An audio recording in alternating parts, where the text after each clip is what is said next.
Comments and Analysis, Ancient Cemetery R.I.P. Project 2018 to 2020. This presentation is sort of like a midterm. It helps reveal what we've learned so far, but it does not necessarily predict the final outcome. The information collected to date is 1, incomplete. Only a part of all the stones in Ancient Cemetery have been cleaned. 2, the data is heavily biased toward older slate and marble stones. And 3, this summary will undoubtedly change drastically in some of these areas as the R.I.P. project continues. This analysis is based on 688 cleaned gravestones, referred to as stones, for 781 individuals, referred to as records, at a specific point in time, the end of December 2020. It is a midpoint snapshot of where we are at the moment, not an accurate picture of anticipated results. If, like me, your eyes glaze over at the sight of graphs and spreadsheets instead of actual gravestones, I understand, and we will try to make it tolerable by throwing in some wake-up photos and maybe asking Melanie to pass the cookies around to those of you who are still awake at the halfway mark, and we'll try to answer your questions at the end. So let's begin. Well, some of you spent your year of forced COVID hibernation by redoing your kitchen or learning to speak Chinese or watching 90% of everything Netflix has to offer. I learned how tyrannical spreadsheets and graphs could be. It will be helpful to understand how our collected information is compiled in the many spreadsheet categories, so this quick review may illustrate the how and the why of the datasheet details. We will be looking at the spreadsheet headings at the top of the page, starting at the left with column B.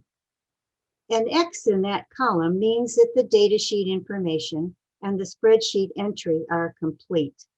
It's done.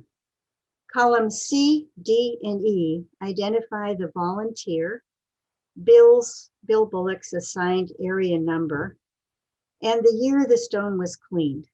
In 2018 and 2019, they're both listed under 2019 because we had very few reports in 2018. Perhaps one of the most important headings for this study is column F, the stone number. Every stone receives an identifying number. Think of it as the stone social security number, a unique identifier. Individual persons, those named on the stone, leave a record, and that number is computer generated and shows up at the far left column.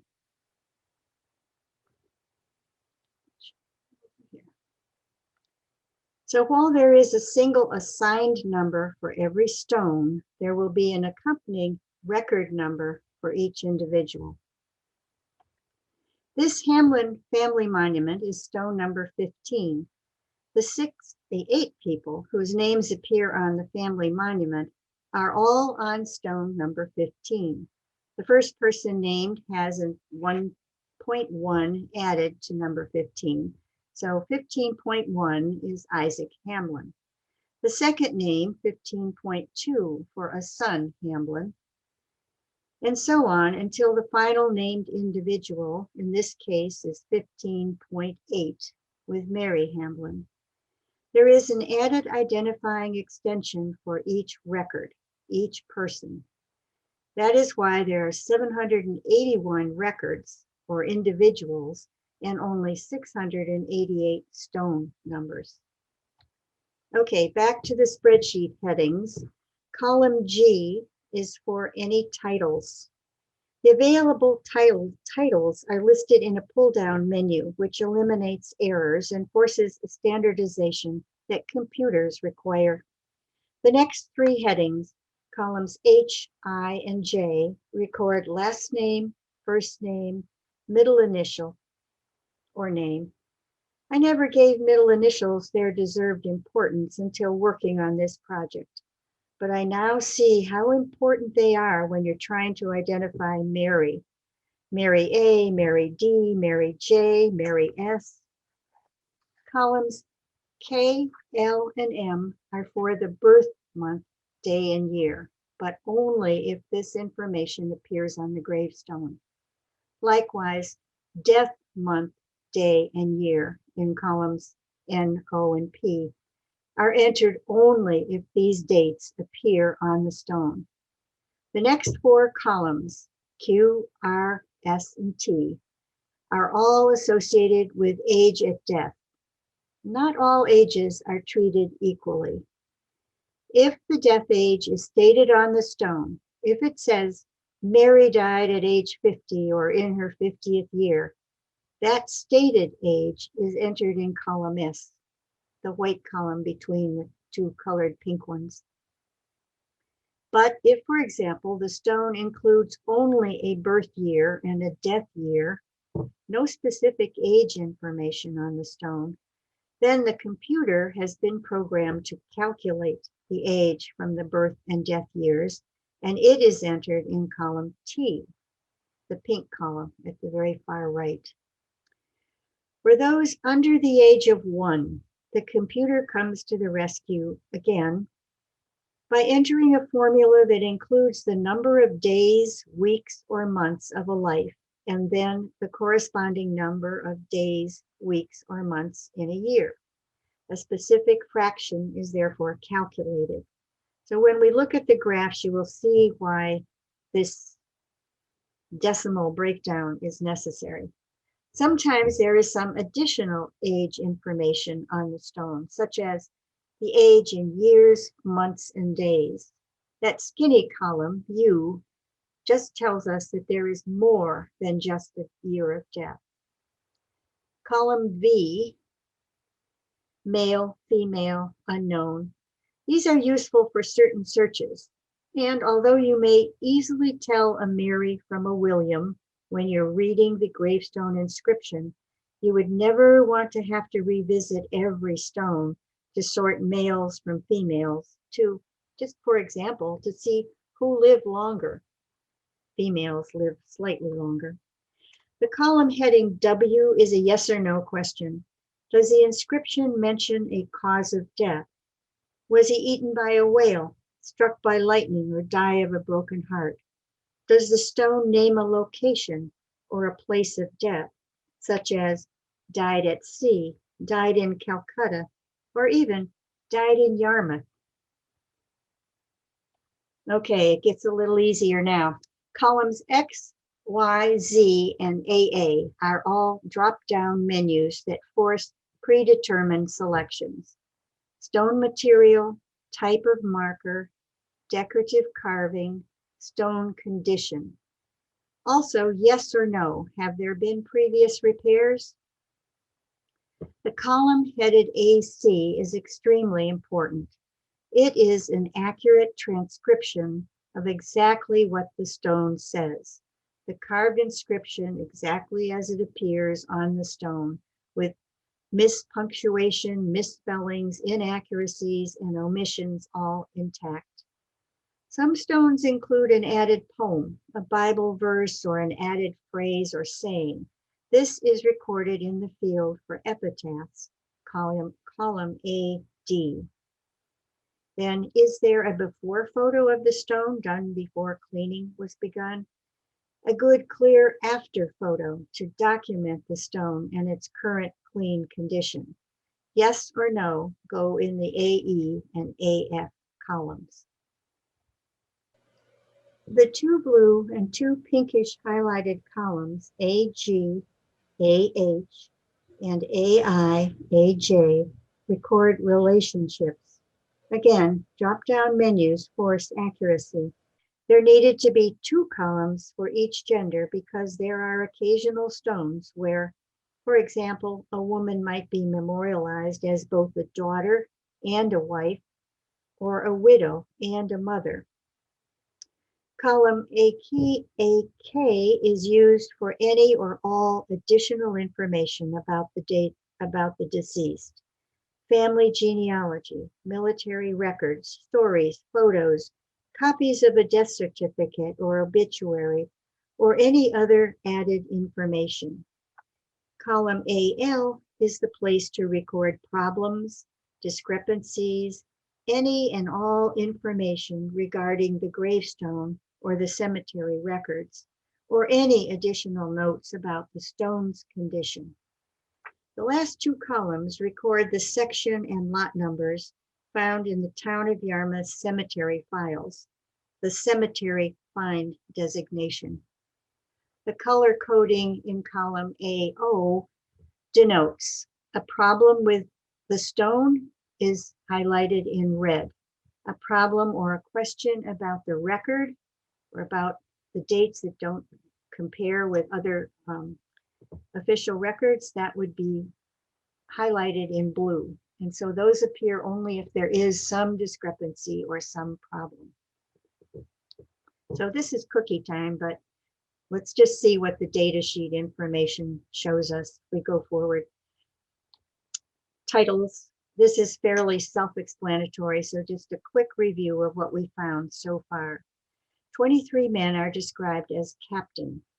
It's not always apparent whether captain refers to someone who captained his own fishing boat, a deep water sailing ship, or a whaler, or whether the captain title refers to the man's military rank. Sometimes the inscription or the epitaph provides clues, but in many cases, decoding captain will take further investigation. At first, we had no separate category for deacon, but that title soon became common enough to add to the list. And we can see from this graph that the majority of stones cleaned so far do not include a title before the name. These preliminary results are interesting, but as I said, not scientifically accurate for two reasons. The analysis represents only the stones that we've already cleaned, a random sample rather than a total accounting of every stone in ancient cemeteries' oldest sections. Two, the results include footstones, which may allow some names to be counted twice. However, even this incomplete tally could qualify for trivia question interest. Right now, the most prevalent family names are Matthews, there were 84 of them, Hallett, 61, Taylor, Eldridge, Gray, and Bray. And although these family names will undoubtedly rearrange themselves as more 19th and 20th century stones are cleaned, my guess is that Matthews, Halletts, Taylors, and Eldridges will remain close to the top of any expanded inventory. Likewise, the most popular given names will likely change as our work continues.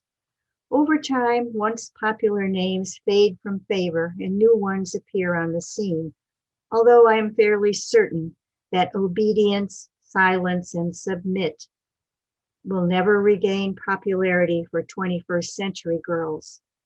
The most frequent used girls' names in the data so far are Mary, 41, Sarah, 25, Hannah, Rebecca, and Sally. For males, the most prevalent names are John, Thomas, Isaac, Joseph, and James. And just in case you're wondering, for 2019 and 2020, official birth records list the most popular female names as Sophia, Olivia, Riley, Emma, and Ava. For males, Liam, Noah, Jackson, Aiden, and Elijah top the list. We do not yet have a large enough sample to project too much scientific significance to these death month values. But in our sampling of 688 clean stones, more deaths occurred in October than in any other month, with January recording exactly half that number, and thus recognized so far as the overall healthiest month.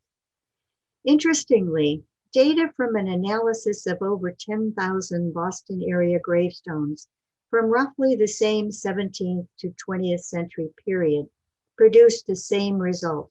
October was also the deadliest calendar month in that much more extensive survey. When we did add another variable, however, we can extract another layer of information. Again, this could all change with the addition of another 700 stones, but for right now, this is what we see. For the first 4 months of the year, January, February, March, and April, note the dominance of the orange bars that indicate deaths of people over the age of 80. These months appear to have been the most lethal time of the year for older people. During the second half of the year, May, June, July, August, September, and October, it is the infants and children under the age of 5, the blue bars, that have the highest death rate. November appears as an outlier, but children's deaths dominate again in December. Based on our data to date, we can say that generally, older Yarmouth residents, at least those over age 80, more often died in the colder or wintry months, while infants and young children under the age of 5 were more likely to die in the spring and summer months. There are very few stones that indicate the cause of death, but quite a few that include the place where a person died. They may have died off Cape Hope, or on passage from Charleston to Havre, France, off Vineyard Sound from New Bedford, Matagorda Bay, or Howe Springs, Missouri. Some died at Pawtucket. 3 died at New Orleans, Cape Hope, Bahia, South America, or passage from Bremen to Boston. In the Sandwich Islands, Tarpaulin Cove in Massachusetts, Madras, India, or Yarmouth. This compacted graph indicates the number of deaths in a given year. As you can see, the largest number of memorialized deaths are from the 19th century. Many of the 17th and 18th century graves were unlikely to have been marked with a permanent gravestone, and many stones have probably been lost in the ensuing years. Also, with the incorporation of nearby Woodside Cemetery in the 1860s, many families were able to purchase lots in the newer and more fashionable rural or garden-style cemetery. Ancient cemetery also opened up newer sections to accommodate continued growth. The noticeable peak in deaths for the year 1825 had me scrambling to find out what might have happened locally to produce such an elevated death count. An epidemic disease, maritime disaster, or some other cataclysmic event? I could find no uniting cause for the deaths.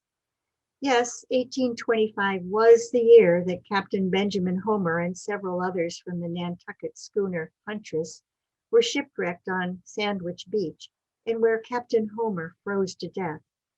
But his is the only death that I could attribute to that disaster, and more of the other deaths in that year are evenly distributed by age, by month, suggesting no widespread epidemic.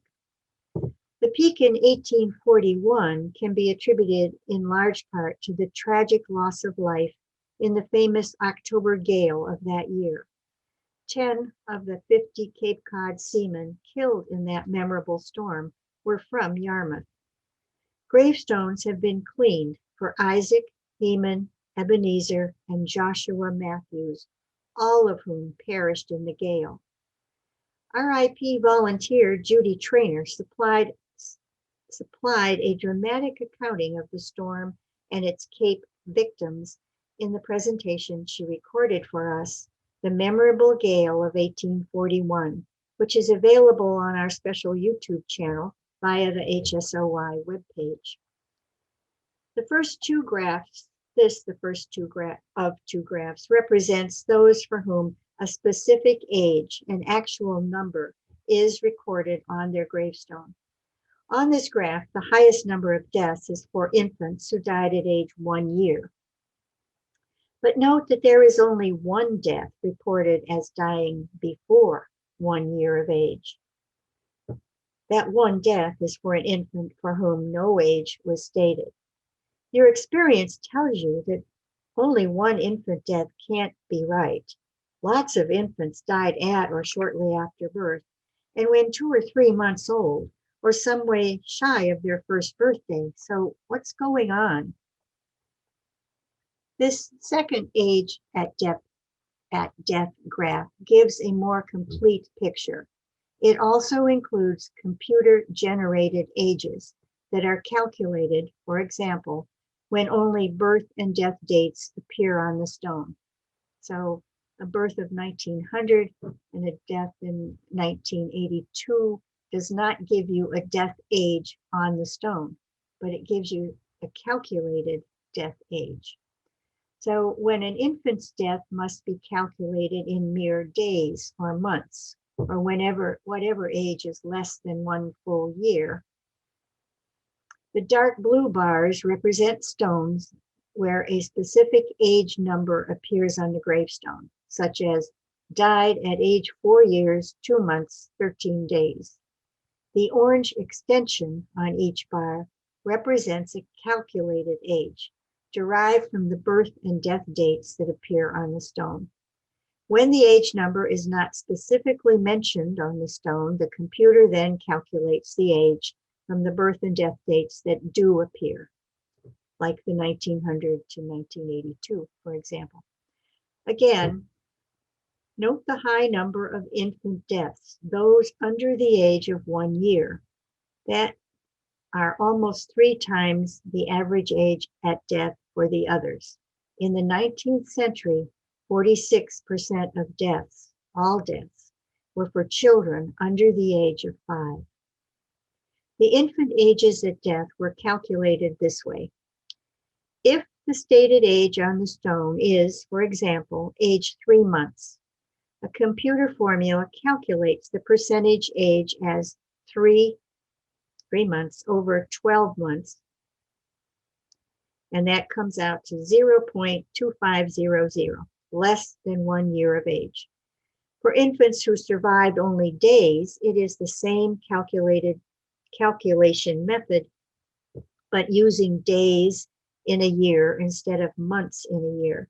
So an infant who died or who lived 20 days equals 20 over 365 and is displayed as 0.0548. These fractions are tallied separately and are represented by the orange bar that dominates that less than 1 year age category, which is really pretty amazing. All of those that are under 1 year can't be counted as a year-old infant.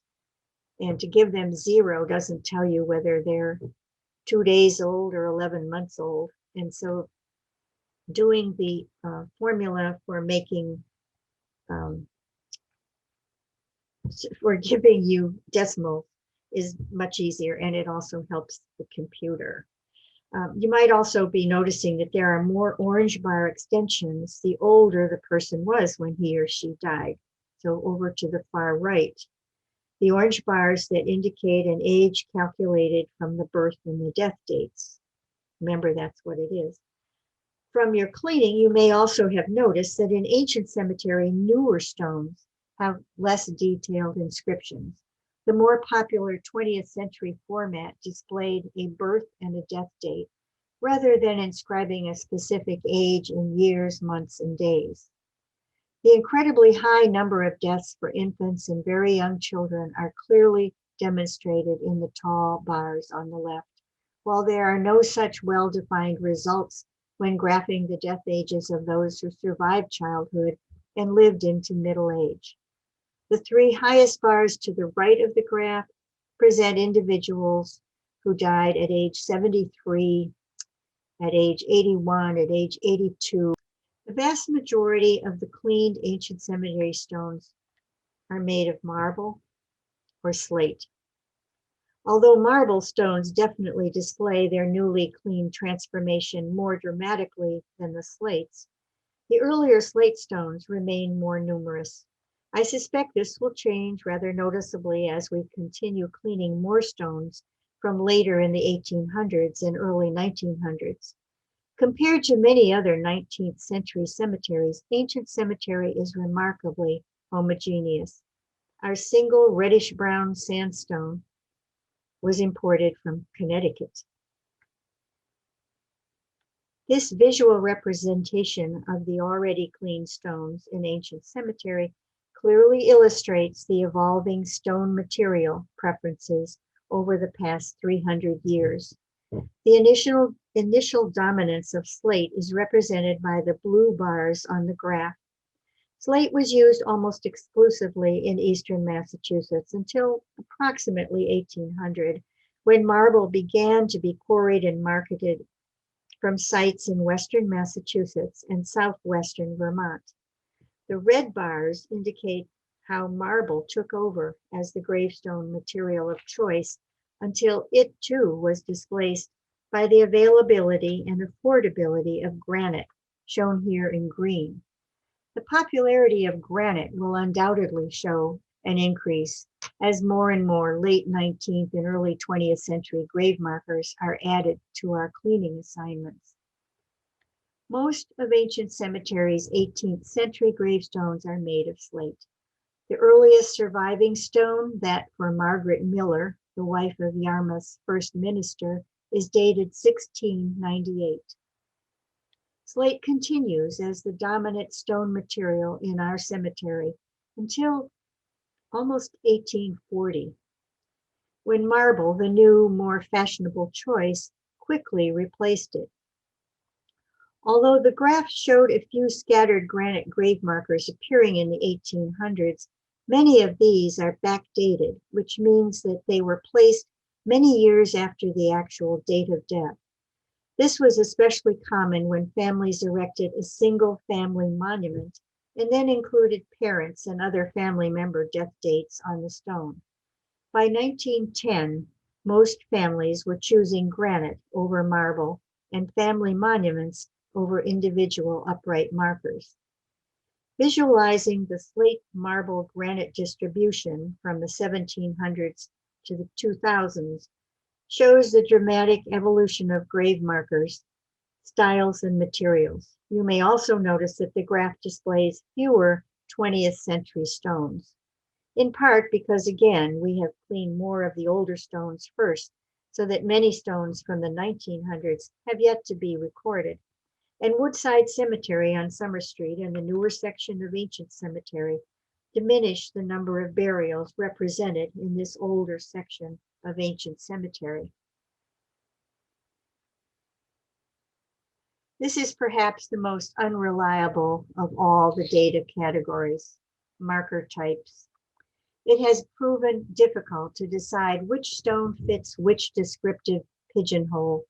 Is it a headstone, an upright tablet without a base, a one-sided marker on a base, or maybe a monument? We have obviously cleaned more headstones than any other type of grave marker. I expect that dominance will also fade as more and more 19th and 20th century stones are cleaned. The upright tablet stones, the simple rectangles that do not sit on top of a separate base, are probably slightly underrepresented in these results. The cement apron that anchors all these upright tablets is not considered a raised base. And then there are footstones. An amazing 22% of stones in this inventory are footstones, either the smaller matching replica of a headstone, which marks the foot of an actual grave. These are usually 18th or 19th century stones and most often of slate or occasionally of marble, or the smaller auxiliary stone that marks the burial location within a large family plot. Individuals named on a larger family monument may have a smaller marker that identifies them simply as mother or brother, or by a first name or initials. Every secondary gravestone associated with a primary marker or monument has been recorded as a footstone. Gravestone designs changed over time, as you can see illustrated in this graph that shows some of the most common motifs we've encountered in ancient cemeteries so far. As we've said, the earliest stones are entirely of slate, decorated with winged skulls, and imported almost exclusively from Boston. The Lamson family of carvers supplied the largest percentage of these early skull gravestones. In the second half of the 1700s, winged faces became somewhat more common, and the skull stones began to gradually disappear. That didn't happen until late in the 1700s. Also, toward the end of the 1700s and into the early 1800s, you will notice a few designs that feature draped swags or a rising or setting sun. Winged skulls and faces, however, remain the dominant design for most of the 1700s. As you clean these gravestones, you may have noticed that very few of them display any religious, fraternal, occupational, or identifying personalized symbolism, such as crosses, fishing boats, lodge names, musical notes, or a Red Sox logo. The few unique or other stones represented in the graph are designs that don't fit neatly into any of the predetermined categories, or their decorative elements are broken away, illegible, or otherwise lost. After winged skulls, the next design that makes its appearance in ancient cemetery coincides with the arrival of Cape Cod's first resident gravestone carver, Nathaniel Holmes. Holmes set up shop in Barnstable Village in 1806 and went on to supply the newly fashionable urn and willow style stones, mostly on slate, for the next 50 years. Ancient Cemetery is full of urns and willows carved by Nathaniel Holmes. Nathaniel Holmes' successor, Jabez Fisher, and then his son William, and then a carver named David Nickerson, had their home and shop less than a mile from here, in the large Greek Revival house on the corner of Route 6A and Pine Street. It is not always easy to differentiate between the urns and weeping trees carved by Nathaniel Holmes and those duplicated by Jabez Fisher. The designs are not distinctively different. One rather loose rule of thumb is that Nathaniel Holmes left few, if any, stones here after 1850, and Jabez Fisher did not settle in Yarmouth until the mid-1840s. Most of the more intricate three-dimensional carvings, such as these roses, were supplied by the Fishers. These sign stones are fun to find and may provide additional information. The carver's location may indicate where the purchaser of the gravestone resided, or something about a prevailing trade route or competitive marketing practices at the time. Engraved on Nantucket by William Sturgis, Burt of Taunton, J. Milmore, rather famous carver from Boston, R. Needham, Chelsea, A. Carey, Beckett, Boston. Beckett, F-E-C-I-T, roughly translates to made this, composed this, created this. This last category is perhaps where a picture is so much more effective than any words. The graph shows the contrast between how men and women were described on their gravestones. Men were usually identified by an occupation, a level of education, social station, or some noteworthy accomplishment. The only male relationships that appear on gravestones are usually found on footstones marked simply as father or child, designated as a son of somebody. Understandably, sons are mentioned more frequently than daughters on gravestones because surviving daughters were more likely to have become the wife of another male, which then takes precedence over her relationship as a daughter of somebody. In ancient cemetery, women are described solely by their relationship to a man. They are daughters, wives, consorts, mothers, widows, and relics, period. Thank you to the volunteers and the others whose commitment to the R.I.P. project is helping us document ancient cemetery and the community that it represents. Thank you.